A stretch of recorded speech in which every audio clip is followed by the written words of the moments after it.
依家我會用橡筋帶教大家訓練一下你哋二頭肌，即係你哋老鼠仔嘅位置。我哋而家首先保持姿勢站立，腳與肩同寬，保持腰背挺直。我哋會訓練左手先。首先，我哋用左腳踩住橡筋帶嘅另一端，然後左手我哋緊握住相應你需要拉力嘅位置，然後慢慢屈曲前臂，直至感覺到二頭肌有收縮嘅感覺。緊記我哋咧上臂咧要緊貼住我哋嘅身體嘅，千祈唔可以手踭提起。好，我哋而家維持住肌肉收縮嘅狀態3秒，1、2、3，然後慢慢垂直返回起點。我哋而家一齊做10次，1、2、3、2、1、2、3。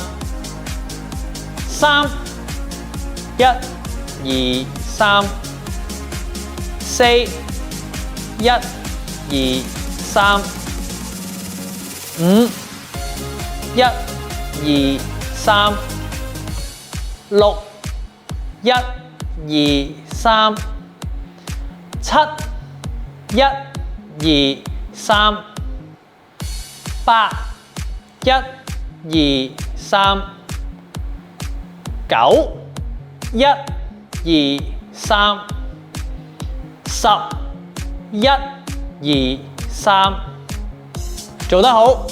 我哋而家做右邊咯噃，同樣我哋用右腳踩住橡筋帶嘅一端，然後用右手捉翻住相應你需要橡筋帶拉力嘅位置，手垂低，然後慢慢屈曲前臂，維持住呢個動作3秒。1、2、3，然後慢慢返回起點位置。我哋一齊做10下咯噃。1、2、3、2、1、2、3、3、1、2、3、4、1、2、3、5、1、2、3、6、1、2、3、7、1、2、3、8、1、2、3、9、1、2、3、10、1、2、3。大家做得好！